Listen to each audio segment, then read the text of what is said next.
Dans cet épisode épique de Mythbusters, Allez mon grand! Adam et Jimmy se prennent d'une frénésie pour le pendule de Newton Même avec ces boules de 6 cm et demi, j'en peux déjà plus. et tentent de déterminer si cette histoire de pendule de démolition ne serait pas plutôt une affabulation de boulets. Après un départ sur les chapeaux de roue, l'expérience finira de façon grandiloquente. C'est magnifique! Mais ce pendule de Newton de l'extrême marchera-t-il vraiment? Le plus grand pendule de Newton dans 3, 2, 1... Carrie, Tori et Grant pourront également s'amuser avec de gros joujoux, en mettant à l'épreuve un mythe renversant. J'ai déjà fait des cauchemars comme ça. Si votre voiture se retrouve en équilibre sur une falaise, Un simple souffle suffirait à faire basculer cette voiture. est-ce qu'un oiseau peut réellement la faire basculer dans le vide en se posant sur le capot? Ne fais aucun geste brusque. Qui sont les Mythbusters? Adam Savage Quel souvenir exquis! et Jimmy Heineman. Au moindre doute, c'est 4. À eux deux, ils ont plus de 30 ans d'expérience dans le domaine des effets spéciaux. À leur côté, Tori Bellecci, Tout ça au nom de la science! Grant Imahara Je suis invulnérable. et Carrie Byron. On va se marrer. Ils ne se contentent pas de recenser les mythes, ils les mettent à l'épreuve.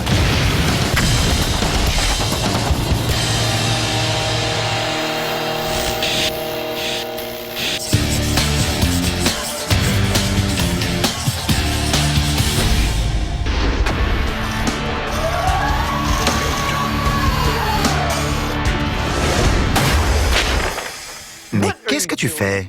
Une équation. Continue. Est-ce que ceci, plus ceci, égale cela?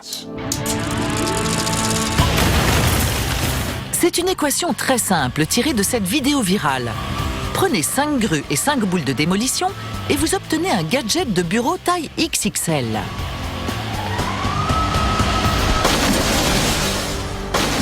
Mais est-il vraiment possible de construire un pendule de Newton géant? Un pendule de Newton avec des boules de démolition? Génial! Pas mal, non? C'est comme ça que je les préfère. Comment tu veux t'y prendre? On sait tous comment ça va finir, avec des boules de démolition grandeur nature. C'est une entreprise de titans qui nous attend. Comme l'idée c'est de multiplier la taille d'un pendule de Newton, on n'a pas besoin de se ruer tout de suite sur de vraies boules de démolition. On peut y aller progressivement, non? Tu veux dire augmenter l'échelle de nos pendules petit à petit? Ouais, comme ça on verra si on peut régler les problèmes que peuvent poser l'agrandissement du pendule. Ça me paraît parfait comme plan. Allons-y. Bien. Le pendule de Newton est ni plus ni moins qu'une parfaite illustration des mécanismes de transfert d'énergie. Et c'est ce transfert qui est au cœur de notre expérience. Car lorsque l'on va vouloir réaliser un pendule avec des boules de démolition, le problème que l'on risque de rencontrer, c'est que le transfert d'énergie ne se fasse pas. Et qu'en lançant la boule de démolition numéro 1, on ne mette pas en mouvement la 5e, comme un pendule de Newton est censé le faire. Mais comment va-t-on savoir si le transfert se détériore au fur et à mesure que la taille augmente? Comme ceci. Je lâcherai la boule 1 au niveau de ce bloc, qui se trouve exactement à la même distance de la boule 1 que celui-ci de la 5. Je relâcherai la boule 1, ce qui fera parcourir une certaine distance à la 5. Distance que je pourrais mesurer et comparer à celle obtenue avec chaque pendule. C'est une installation simple, mais au résultat immédiat. C'est compris? Revoyons la scène au ralenti. Adam relâche la boule 1 et, preuve flagrante de l'efficacité de ce pendule, la boule 5 effleure presque le bloc bleu. Alors, Le transfert d'énergie est étonnamment efficace. La boule 5 a parcouru 98% de la distance couverte par la boule 1. que 2% de perte après le premier choc. Oui, Et si on augmentait la taille? carrément. C'est parti! Avec ce taux de 98%, ce gadget de bureau est d'une efficacité étonnante. Mais un pendule plus gros arrivera-t-il à battre cette mesure de référence? Il faut que je construise quelque chose comme ceci, avec 5 billes comme cela. Évidemment, je n'ai qu'à accrocher un fil à ces billes, mais ce n'est pas aussi simple que ça. Je ne sais pas si vous avez déjà essayé de percer un roulement à billes en inox, mais moi si, et c'est l'enfer. Je vais donc devoir usiner une pièce que je pourrais solidement fixer à ces billes afin de les transformer en pendule de Newton. Se servir de ces billes de roulement de 6 cm et demi de diamètre n'est pas évident. Mais chapeau bas à Adam, qui a une solution. C'est le dernier. Ce petit chapeau en aluminium va me permettre de fixer mon fil sur ces billes. Mais comment, allez-vous me dire? Ces deux pièces n'ont pas vraiment l'air de s'emboîter. Eh bien, je vais donner un fond concave à ce petit chapeau qui suivra parfaitement la courbe de cette sphère. Avec quoi? Avec un outil dont je ne me suis pas servi depuis 15 ans, une scie radiale. Il me suffit de régler la courbe exacte que je veux donner à cette pièce et elle va découper une courbe parfaite de 6,5 cm de diamètre dans mes petits chapeaux, ce qui me donnera une surface de contact très importante entre les chapeaux et les billes et me permettra de les coller ensemble. Cette opération terminée et un rapide assemblage effectué, ce pendule de Newton nouvelle génération est quasiment prêt. Mais il a encore besoin de quelques réglages avant notre deuxième expérience. C'est pas toujours facile d'être moi.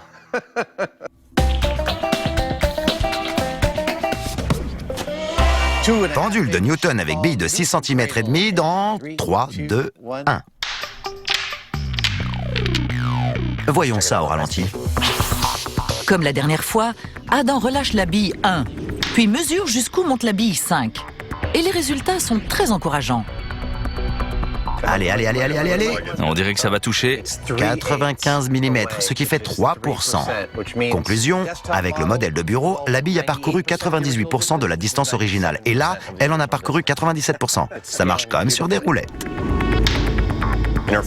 Lors de notre première expérience, la bille 5 a parcouru 98% de la distance couverte par la bille 1. Il y avait donc 2% de perte. Quand on est passé à des billes de 6,5 cm de diamètre, on a observé une perte de 3%, ce qui ne fait qu'1% de différence. Mais ces billes de 6,5 cm étaient environ 3 fois plus grosses que les billes de 2,5 cm, tout en ayant une masse 23 fois supérieure. C'est donc pas si énorme que ça, une différence de 1%. Ce qui signifie qu'un pendule de Newton démesurément grand, comme dans ce mythe, pourrait très bien fonctionner.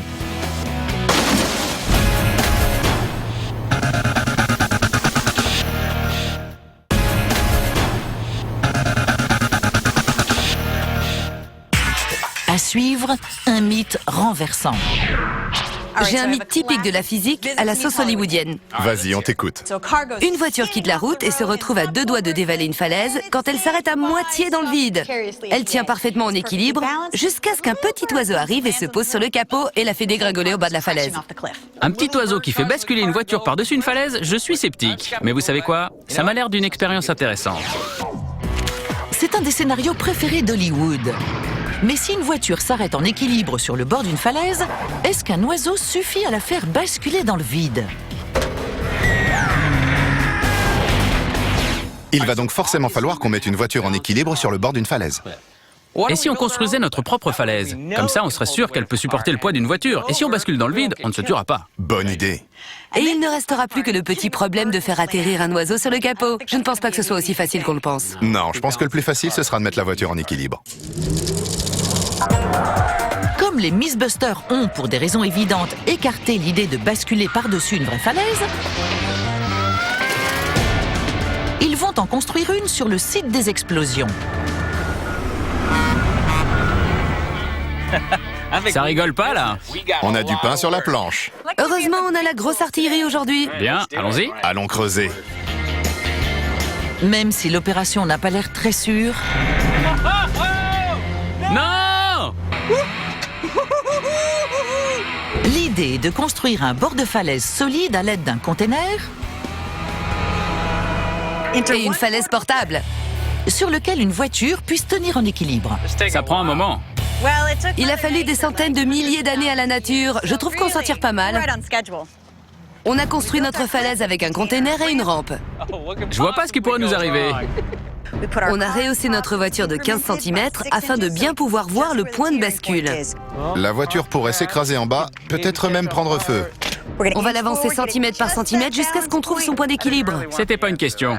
Puis la voiture va basculer en avant et descendre la pente. Espérons avec succès. Et sinon, je me demande bien ce que peuvent faire Jet Li et Johnny Depp. Sans rire? Bon, vous êtes prêts? Non. Objectif, trouver le point de bascule. 3, 2, 1... Ok, donc t'avances tout doucement, d'accord? La vache! Le premier objectif de Tori est de faire passer délicatement les roues avant par-dessus la falaise. Doucement, les pneus sont sur le point de dépasser. Tu peux le faire. J'ai déjà fait des cauchemars comme ça. Ensuite, il pourra commencer à chercher le point d'équilibre. Mais c'est une opération délicate. Bien, doucement, doucement. Accélère un peu moins. S'il n'accélère pas assez, la voiture ne bougera pas. On ne bascule pas encore. S'il accélère trop, elle basculera dans le vide, sans qu'ils aient déterminé le point de bascule. J'ai plus de traction dans les roues arrière. Et là, c'était trop. J'hallucine. C'est flippant. On est tranquille en haut de la falaise et l'instant d'après, bam, on est en bas. Je crois qu'il va falloir qu'on recommence. Je pense, oui. Il y a une bonne et une mauvaise nouvelle. La bonne, c'est que notre rampe de sécurité fonctionne. On a pu faire basculer la voiture par-dessus la falaise et atterrir sans encombre. On n'est donc pas mort. La mauvaise, c'est que j'ai un peu trop appuyé sur l'accélérateur et qu'au lieu de déterminer le point de bascule, on a dégringolé en bas de la falaise. On ne sait donc pas encore où se trouve ce point de bascule et il va donc falloir qu'on recommence l'expérience pour le savoir. Ça devrait être rigolo.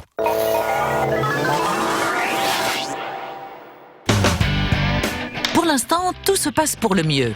J'adore. Construire un pendule de Newton avec des billes plus grosses semble fonctionner. Ça marche comme sur des roulettes. Mais il est temps de voir encore plus grand. Maintenant, nous allons utiliser des billes de 15 cm de diamètre. Celles-ci pèsent 15 kg, soit 323 fois plus que ces petites billes. Comme pour le modèle avec les billes de 6 cm et demi, c'est Adam qui se charge de la construction. À chaque jour, son portant de pendule de Newton. Du support qui, cette fois-ci, est plus solidement renforcé Joli paire. au système d'accroche des billes. Ouais. C'est super lourd. C'est une réalisation compliquée qui ne tarde pas à être prête pour un tour d'essai.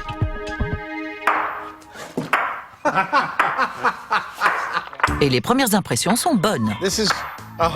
C'est un pendule de Newton de 72 kilos. La bille semble bien rebondir. C'est trop bon. L'énergie créée est énorme. Et Jamie en ricane de bonheur.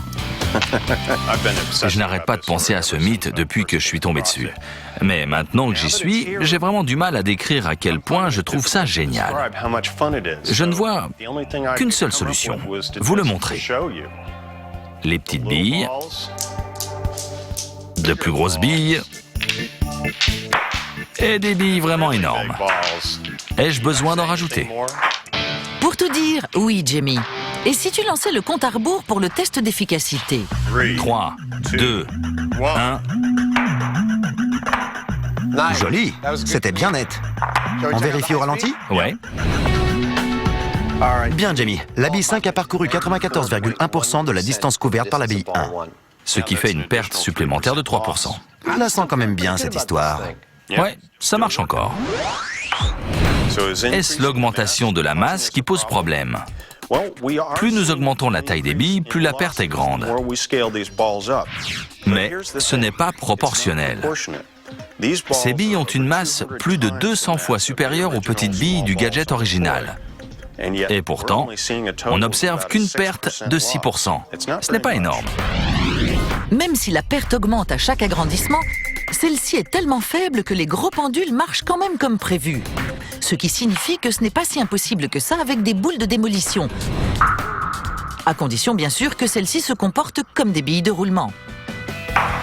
Je n'ai qu'une idée en tête en regardant ce truc. On va réussir à créer un pendule de Newton avec de vraies boules de démolition. Ce pendule est génial. Qu'est-ce qu'on fait maintenant? Je crois qu'il est temps d'examiner une boule de démolition grandeur nature. Énorme! J'espérais trop que tu dises ça.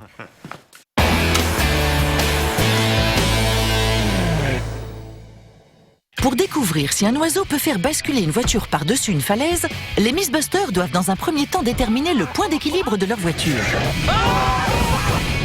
Ce qui se révèle plus difficile que prévu. Vous êtes en vie! On a survécu! La mauvaise nouvelle, c'est que vous nous avez un peu trop joué Thelma et Louise, là. Vous allez devoir remonter là-haut. D'accord. Ça m'aurait étonné que vous refusiez. Ouais. Face à cet échec monumental, mais néanmoins marrant, nous avons décidé de changer de méthode. Nous allons poser la voiture en haut de la falaise et la faire avancer centimètre par centimètre. Le moteur éteint, Ok, on est prêt. Bien, c'est parti pour le test du point de bascule. c'est ce chariot élévateur qui fera délicatement avancer la voiture. Stop, stop, on arrête. Mais aura-t-il le contrôle suffisant? On en est à 1,65 m à peu près. Comment c'est pour vous? Elle ne bascule pas. Ok, pousse-le encore un petit peu plus.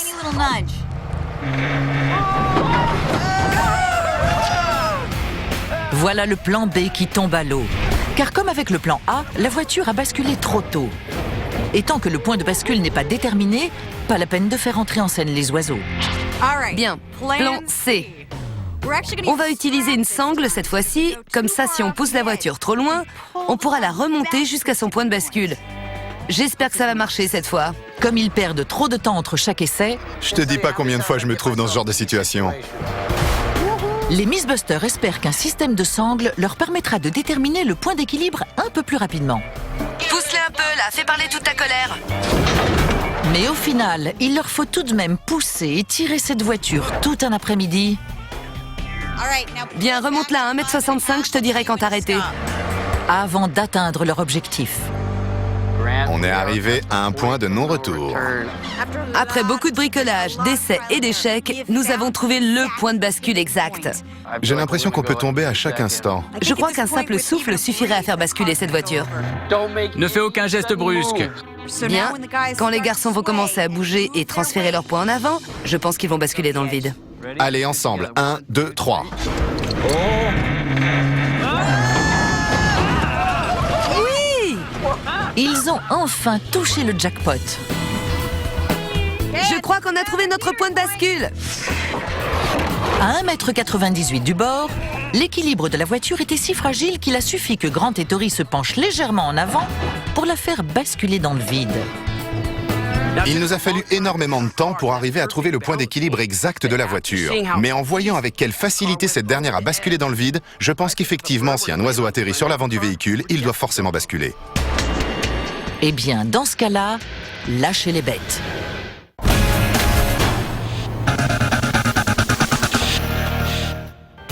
Côté pendule de démolition, Je ne comprends pas.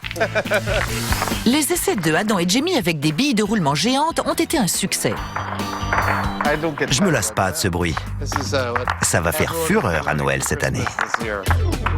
Ce qui signifie qu'il est temps de passer aux choses sérieuses.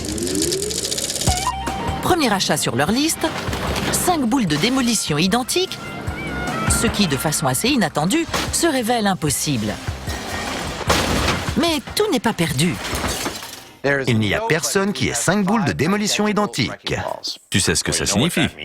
Je pense, oui. On va devoir les fabriquer nous-mêmes. Comment va-t-on s'y prendre? On remplit de grosses boules en acier de béton? Ouais, ça pourrait marcher. On essaie d'abord à échelle réduite? Ouais. Bien. Nos boules de démolition à taille réelle doivent toutes être identiques pour 2 raisons. D'abord, parce que c'est ce que l'on voit sur la vidéo. Deuxièmement, et c'est crucial, leur masse doit être identique, car cela permettra un transfert d'énergie optimal. Mais tout ne dépend pas de la masse. Il faut aussi qu'elle soit aussi ronde que possible. Nous allons donc devoir construire nos boules nous-mêmes, et pour cela, nous allons utiliser, comme pour les vrais, de l'acier et du béton. Mais avant d'essayer à taille réelle, nous allons faire un essai miniature avec la version la plus simple possible, soit une sphère en acier remplie de béton. J'ai donc trouvé des boules en acier vide de 15 cm de diamètre. Je vais percer un trou dedans et les remplir de plâtre synthétique dont la résistance à la compression correspond à celle du plâtre. Je vais ensuite m'en servir pour construire un pendule de Newton et cela devrait nous donner une bonne idée de la faisabilité de notre projet à grande échelle. Une fois que le plâtre a durci, tout est prêt pour tester son fonctionnement. C'est parti!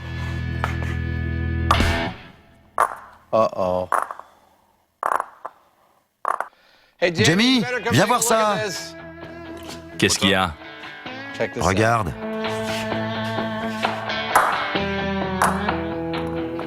Ça ne dure pas très longtemps. À l'évidence, on ne va pas pouvoir se contenter de remplir nos boules de démolition de béton. Ouais, c'est mort. C'est exactement ce que je craignais.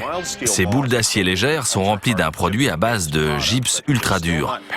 Mais elles ne transmettent quand même pas assez l'énergie pour ce que l'on veut faire. Au lieu de ça, elles l'absorbent. Et il va falloir déterminer à quel point. Boule de 15 cm de diamètre remplie de composite dans 3, 2, 1... C'est à pleurer ce bruit. Bien, voyons le résultat. Souvenez-vous, les billes de roulement présentaient une efficacité de 94%. Qu'en est-il de celle-ci?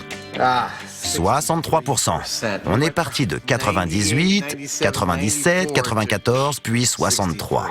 La différence est énorme. Non seulement ça, mais le mouvement ne dure pas. Ce n'est pas un pendule de Newton. Non. Personnellement, ça me déprime.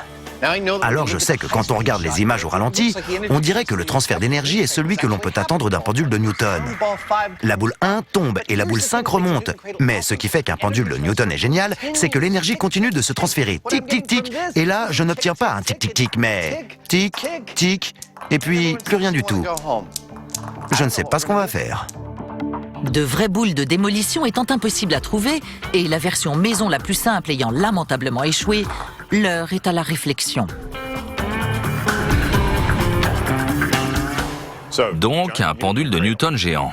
Comment tu veux t'y prendre? On a ce problème, d'accord? On va sûrement avoir une structure de 6 mètres de haut. On ne peut pas forger ces boules dans de l'acier massif. C'est vraiment impossible. Mais on ne peut pas non plus remplir une grosse sphère de béton ou d'une matière comparable. C'est un départ poussif. Accélérons un peu les choses. Leur objectif est de concevoir un facsimilé de boules de destruction qui permettent un meilleur transfert d'énergie que leurs efforts précédents. Mais après 1 heure de réflexion, tout ce qu'ils ont, c'est une forme. Il faut qu'elle soit ronde, qu'elle ressemble à une véritable boule de démolition, comme l'image qu'on s'en fait. Ils tournent littéralement en rond. On ne peut pas se contenter de les remplir de sable ou de quelque chose comme ça. Il faut que l'énergie passe par le cœur de la boule pour être transférée. Jusqu'à ce que Jamie ait un éclair de génie. Je sais. Il suffit d'avoir une plaque qui traverse les boules de part en part en leur milieu. On soude 2 moitiés de sphère en métal de chaque côté de la plaque et on les remplit de béton armé. Ça se fait pas des balises en acier? Ouais, c'est ça la solution. On prend une de ces boules, on y met une plaque au milieu et on obtient une boule qui permet un transfert d'énergie égal à celui d'une bille en acier massif sans que personne ne puisse dire en la voyant que ce n'est pas une boule de démolition. Comme ceci. C'est parfait. Je crois qu'on tient notre plan. Au boulot! Eureka! Ils ont trouvé. Ils peuvent enfin passer aux choses sérieuses. On va couper ces balises en 2 et leur souder une plaque au milieu. C'est ce qui va aller au centre de nos boules de démolition. C'est une pièce d'acier spécialement renforcée de 7,5 cm d'épaisseur qui servira de point de contact entre les boules. Et comme elle est vraiment dure, avec un peu de chance, elle transférera l'énergie comme le fait un pendule de Newton. On va également souder tout un tas de choses dont nous avons besoin dessus, comme des barres d'armature, et ensuite on remplira l'espace restant avec du béton. Ce qui n'est pas aussi facile qu'il n'y paraît. Moins vite! Ok, stop. En 2 temps 3 mouvements, Don, prépare le vibrateur.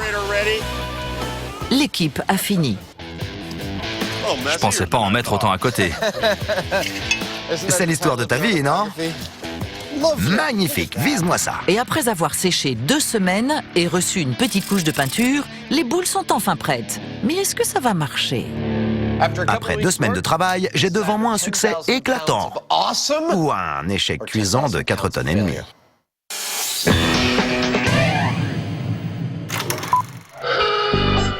Une voiture en équilibre précaire au-dessus d'une falaise n'a rien de rigolo. Mais un oiseau peut-il la faire basculer dans le vide? On est donc de retour sur le site des explosions. Il nous a fallu un sacré moment pour réussir à placer notre voiture en équilibre au-dessus du vide. Mais maintenant que nous avons réussi, il est temps de faire appel aux oiseaux. On a fait venir notre expert Jim, qui va nous aider à utiliser des oiseaux de plus en plus gros. Ça devrait vraiment être intéressant. Un de ces oiseaux arrivera-t-il à faire basculer cette voiture en équilibre? Ce mythe repose essentiellement sur une histoire d'effet de levier. Imaginez que ce bloc soit une falaise, cette brique une voiture et cette pierre un oiseau.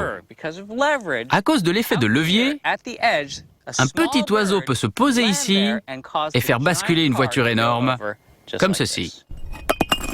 Nous allons maintenant faire nos essais avec les oiseaux, mais nous allons procéder différemment aujourd'hui. On va à nouveau placer la voiture en équilibre sur le bord de la falaise, prête à tomber. J'aurais dû faire plus attention au panneau « Attention falaise ». Mais cette fois-ci, on va attacher la voiture, de sorte à ce qu'elle ne tombe pas en bas si elle bascule vraiment sous le poids de l'oiseau. Parce que soyons clairs, nous ne voulons pas faire de mal à ces oiseaux. Nous, on s'en fiche, mais les oiseaux, c'est différent. Grant et Tori retrouvent leur place peu enviable à l'intérieur de la voiture en équilibre. Bien, on y est, ça y est. Allez, envoyez-nous ces oiseaux. Jim lâche les oiseaux et... Bien, les oiseaux sont en place. Oui, et on n'a pas basculé dans le vide. La voiture ne semble pas décidée à basculer, mais pour en être sûr, les garçons font reculer les oiseaux jusqu'au bout du capot. Du vent, allez, oust. Allez, va-t'en. Allez, T'as pas des fientes à lâcher quelque part? Plus ils seront loin du point d'appui de la voiture, plus les chances de basculer seront grandes. 2 pigeons et rien. Non, on bascule pas. En effet, 1 kilo de pigeons ne suffit pas à faire basculer dans le vide leur voiture en équilibre. Conclusion? Place à un oiseau plus gros. Oiseau numéro 2, une buse de Harris mâle du nom de Murray. Les pigeons n'ont donc pas fait basculer la voiture. On va donc passer aux buses. Cet animal pèse non seulement plus, mais il va également se poser plus vite. Mais je ne pense pas que cela suffise à faire basculer la voiture. Vous êtes prêts pour l'oiseau? L'heure est venue de lâcher les buses. Buse numéro 1, prête à s'envoler. Murray atterrit en trombe, mais la voiture ne tremble pas. Ça nous a pas fait basculer. Lancez une deuxième buse. Doubler le poids et dépasser ainsi les 2 kilos semble faire une différence. J'ai vu l'avant tanguer un tout petit peu. Mais cela ne suffit toujours pas. On a donc 2 buses au bout du capot et on n'a toujours pas basculé. Vous ne basculez pas. On n'est pas tombé dans le vide. Et quand 2 buses ne suffisent pas, T'as du boulot, t'es prêt? c'est l'heure de sortir l'artillerie lourde, un grand-duc de Véro. Vous savez, dans beaucoup de cultures, le hibou est annonciateur de mort. Annonciateur de mort? Merci pour tes encouragements, Jim. Sur ces sages paroles, il est temps de se lancer. Voyons si ce hibou peut nous faire basculer dans le vide. Il est gros, il est vraiment gros. On a survécu. Ouais! Il est au bout de la voiture et on n'a pas basculé dans le vide. En effet, encore une fois, la voiture reste en équilibre. Et ce, malgré 3 kilos qui se promènent au bout de son capot. Si le hibou n'y arrive pas, je ne vois pas ce qui pourrait y arriver. Mais Grant, lui, n'est pas si surpris. Pourquoi je ne pense pas que ça puisse marcher? Eh bien, imaginez-vous sur une aire de jeu, avec la parfaite balançoire horizontale. En théorie, si une masse, en l'occurrence un oiseau, se pose assez loin du point de pivot, elle devrait faire bouger la balançoire sans problème. Le seul souci ici, c'est que cette balançoire pèse près d'1,5 tonne et qu'elle repose sur un pivot en métal. L'oiseau n'est pas assez lourd et n'atterrit pas avec assez de force pour faire bouger la voiture. En d'autres termes, il faudrait un oiseau encore plus gros pour faire basculer la voiture. Et pour ça, retour à l'atelier. Vous entendez ça? C'est l'appel de la nature.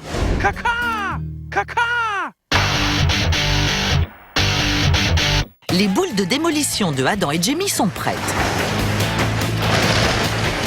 Descendons-les. Allez.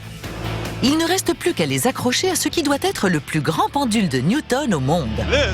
C'est ici que tout va se passer. C'est un bassin de Radu situé à Vallejo, en Californie. Et nous l'avons souvent utilisé pour nos expériences. Regardez donc. J'ai pas peur de le dire, je suis en hyperventilation. Pourquoi cet endroit ? Pour réaliser notre pendule de Newton façon boule de démolition, nous avons besoin de suspendre les boules à une certaine hauteur. On pouvait le faire en les suspendant du haut d'un grand bâtiment ou au-dessus d'un grand trou comme celui-ci. En plus de ce grand trou, le bassin de Radu possède ses propres grues. Mais contrairement à ce que l'on voit dans la vidéo, l'équipe ne balancera pas les boules avec. Dans la vidéo, les boules de démolition du pendule de Newton sont suspendues à 5 grues à tours adjacentes. Mais cela pose 2 problèmes. Tout d'abord, on ne se sert pas de grues à tours pour manœuvrer des boules de démolition. Et ensuite, on ne trouvera jamais 5 grues à tours que l'on puisse garer les unes à côté des autres. Cette poutrelle et 4 autres poutrelles identiques vont donc nous servir à construire une structure en forme de 8 à laquelle nous allons accrocher notre pendule de Newton. On est sur le point de souder tout ça. Ça y est, Ça a été rapide. montons-la en l'air. Ouais. La structure est fixée de sorte à dépasser de chaque côté du bassin. Et les garçons n'ont plus qu'à y accrocher leurs boules de démolition. Je vais reculer un peu. Ce qui, étant donné un poids cumulé de plus de 5 tonnes, Elles sont pas belles. Et plus facile à dire qu'à faire. Vu que chacune de ces boules pèse environ 1 tonne, ça va pas être évident de les hisser et de les mettre en place. Je vais donc rester en bas et utiliser le chariot élévateur pour les ramasser délicatement, les soulever et les positionner. Bien. De quoi ça a l'air d'en haut? C'est magnifique! Pendant qu'Adam est en haut sur une nacelle élévatrice et arrange les câbles et les élingues, on va placer ces boules délicatement de sorte à ce qu'elles soient parfaitement en place. Car c'est indispensable si l'on veut que ce pendule marche. Bien, voyons ce que ça donne. Je sais pas, j'ai l'impression qu'il faut 1 centimètre de plus. Entendu, pas de problème. Si ce mythe doit fonctionner, les plaques en acier central doivent être parfaitement alignées. Elles pendent tout un peu à cause du poids supplémentaire du câble porteur. Il est donc crucial de faire preuve d'une extrême précision. Je pense que ça va. Ça m'a l'air parfait. Une fois les réglages terminés, les garçons passent aux touches finales. Ça rajoute quelque chose? C'est clair. Ça les faire sortir un peu. Mais certains téléspectateurs se demandent peut-être pourquoi ces boules ne sont pas attachées à 2 câbles. Vous vous demandez peut-être pourquoi nous accrochons ces boules de démolition à de simples câbles, alors que chaque pendule de Newton que l'on a construit jusqu'à présent était suspendu à 2 câbles en forme de V. C'est parce que c'est ce que l'on voit dans la vidéo. Et l'on va commencer par tester ce que l'on voit dans la vidéo. Et ensuite, si ça ne marche pas, on passera au système à 2 câbles. Cette histoire de câbles réglés, tout est prêt pour un premier essai. Pour que l'on puisse vraiment appeler cette installation un pendule de Newton, il faut que nous observions 2 choses. Tout d'abord, bien sûr, quand la boule 1 tape la boule 2, la boule 5 doit s'élever. Et j'espère bien que c'est ce que l'on verra. Mais la deuxième chose, et c'est ce qui me stresse un peu, c'est que la boule 5 doit redescendre, frapper la 4 et envoyer la boule 1 en l'air. Il ne suffit donc pas de voir un tic-tic, mais il faut un tic-tic-tic-tic-tic pour que ce soit vraiment un pendule de Newton. Bien, t'es prêt? J'attends ce moment depuis longtemps. Ouais, moi aussi. Le plus grand pendule de Newton, essai numéro 1 dans 3, 2, 1.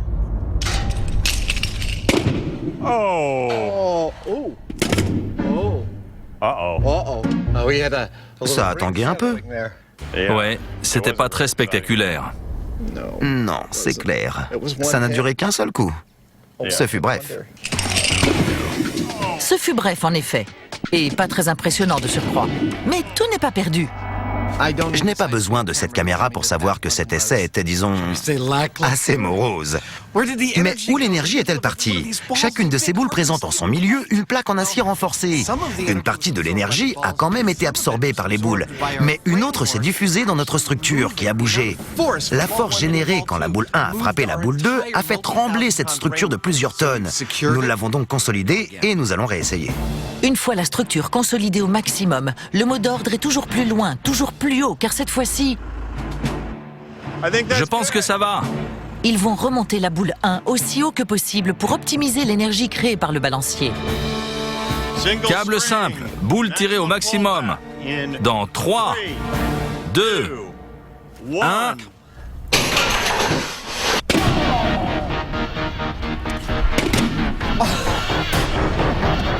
Le choc était hallucinant, mais bon. C'était hallucinant, mais quel triste, triste spectacle. Elles se balancent toutes ensemble. C'est décevant, non? C'est une vraie déception. La boule 1 a beau avoir percuté la boule 2 avec une force de plus de 1 million kPa, le pendule ne fonctionne toujours pas. Vous entendez ça? C'est le bruit de l'échec. Ce truc est génial. J'aimerais trop que vous voyiez ça. Malheureusement, tout ce qu'on a à vous montrer, ce sont des boules qui se balancent lamentablement ensemble. Pas de tic-tic-tic comme le pendule de Newton de nos rêves. Désolé. Pas besoin de t'excuser, Adam, car le clou du spectacle pour ce mythe est encore à venir.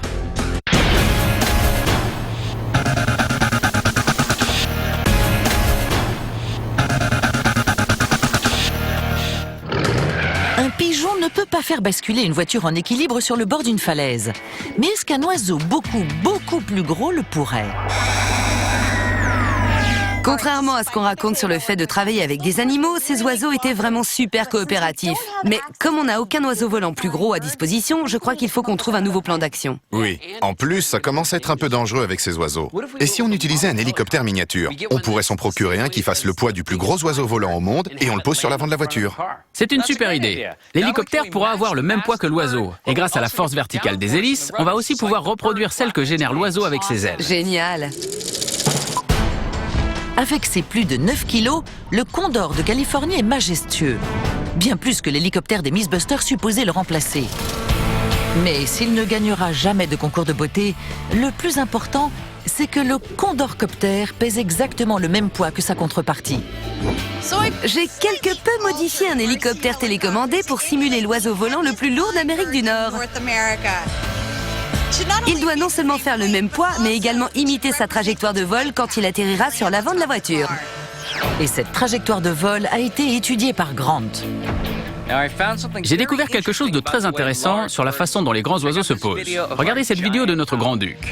Vous voyez comme il descend en piqué et comme juste avant de se poser, il se cabre et atterrit très doucement. Il réduit sa vitesse d'atterrissage, l'élan avec lequel il se pose. Et c'est comme ça que l'on veut que notre hélicoptère atterrisse sur le capot de la voiture. Nous allons donc tester l'hélicoptère, qui pèse 3 fois plus que notre plus gros oiseau, le Grand-Duc de Véro. J'ai le sentiment qu'avec ce poids supplémentaire, Grant et moi pourraient bien avoir droit à quelques sensations fortes. Une fois les garçons bien harnachés, Allez, au boulot. et notre pilote aguerri Wolfou impatient d'intervenir, l'heure est venue pour notre mythe de prendre son envol. Cet oiseau essaie de nous intimider. C'est clair. Attention, le voilà. L'atterrissage ultra précis que l'hélicoptère doit réaliser n'est pas facile à réaliser pour le pilote. Va-t'en, oiseau de malheur. Et quand le vent s'en mêle, cela devient encore plus compliqué. Il joue avec nos nerfs. Mais enfin, Le Condor s'est posé. Il a réussi. Il a réussi et on n'a pas basculé. On a survécu. Ils n'ont pas bougé. 9 kilos, soit le poids du Condor, le plus gros oiseau volant d'Amérique du Nord, n'a pas réussi à faire basculer la voiture.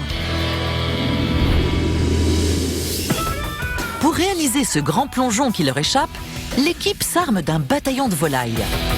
On veut voir quelle quantité d'oiseaux il faut pour faire basculer cette voiture dans le vide. J'ai donc passé toute la matinée à dresser 80 de mes meilleurs poulets à atterrir en douceur sur le capot de cette voiture.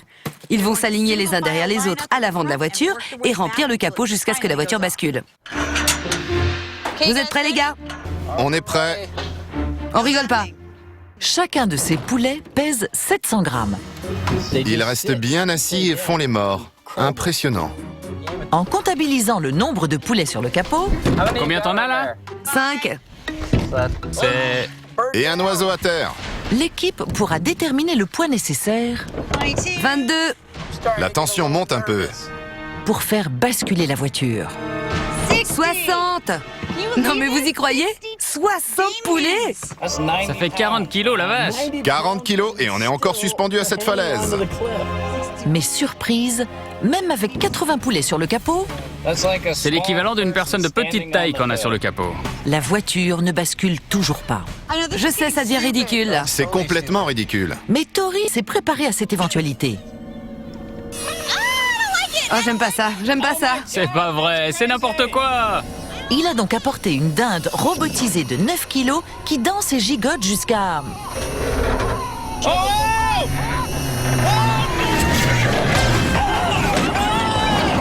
Poussez-vous.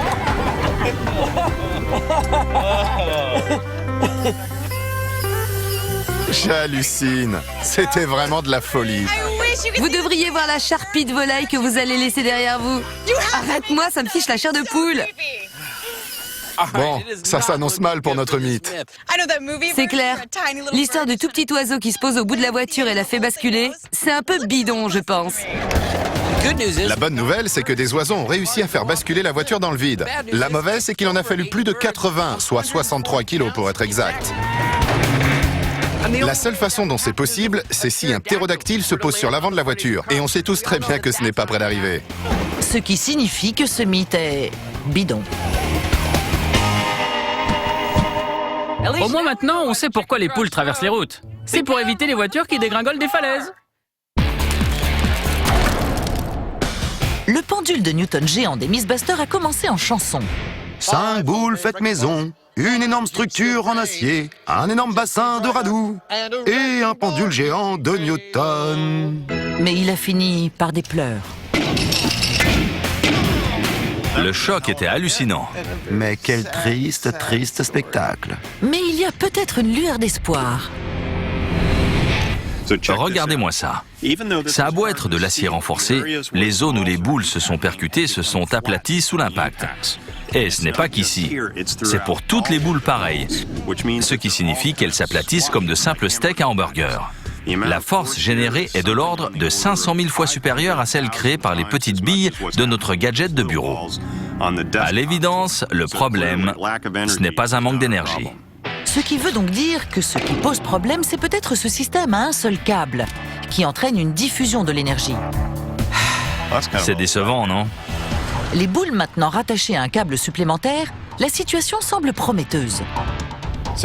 En nous amusant un peu avec ces 5 boules de démolition attachées à ces 2 câbles, Jamie et moi avons déjà pu observer une nette amélioration dans leur comportement. C'est un peu plus encourageant. On ne voit pas simplement un tic et plus rien. On a bien un tic-tic. Ce qui me rend légèrement optimiste pour notre prochain essai. Pourquoi ça marche mieux avec 2 câbles par boule plutôt qu'un seul? Tout le concept du pendule de Newton repose sur une bonne conservation de l'énergie. Ce qui fait que si une seule de ces boules n'est pas bien alignée, l'efficacité de tout le système en pâtit. Les 2 câbles vont aider les boules à rester parfaitement alignées et avec un peu de chance, ça améliorera le fonctionnement de tout le dispositif. Il n'y a qu'une seule façon de le savoir. Pendule de Newton version boule de démolition, câble en forme de V dans 3, 2, 1. Allez mon grand! Ouais! 1, 2, 3, à peu près. 4... Et c'est à nouveau un résultat décevant. Mais au moins ça s'améliore. C'était un peu mieux. Alors que notre système à un seul câble nous a donné un déplacement de 30% de la boule 5, la version à 2 câbles a permis un déplacement de 45% de cette même boule. Bien sûr, ça n'arrive pas à la cheville du 98% du gadget de bureau et ça n'a rien à voir non plus avec la vidéo. Avant qu'on en finisse avec ces boules, il y a encore une chose à essayer.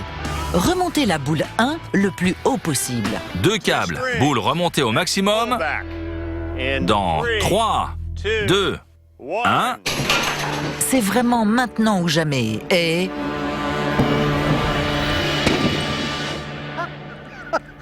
ce sera jamais. Ça a parcouru une sacrée distance. Et c'est déjà fini. Slogan numéro 1 des Mythbusters, l'échec est toujours une option. Et une caméra en moins. À notre connaissance, c'est le plus grand pendule de Newton jamais construit. Et c'est bien un pendule de Newton, car il a démontré exactement les mêmes propriétés physiques que le petit. Mais plus on a agrandi la taille, plus il nous a été difficile de restreindre les pertes physiques d'énergie du système entre les boules, les câbles et la structure aérienne. Même si c'est un pendule de Newton, il ne sera jamais aussi parfait que les plus petites versions. Alors, conclusion? On a essayé de reproduire ce qu'on a vu dans la vidéo. Et personne ne peut dire qu'on n'a pas fait tout notre possible pour réussir à construire un pendule de Newton avec des boules de démolition. Mais le résultat était bien éloigné de ce que l'on voit dans la vidéo. C'est clair, c'est complètement bidon. Ouais, c'est bidon. C'est bidon non seulement parce qu'ils n'ont pas réussi à vraiment faire voltiger leurs boules, mais aussi parce que cette vidéo virale est faite en images de synthèse. Tu sais quoi? Il faut qu'on crée notre entreprise de démolition. On a des boules de démolition, des explosifs. C'est clair. Tout ce qu'il faut.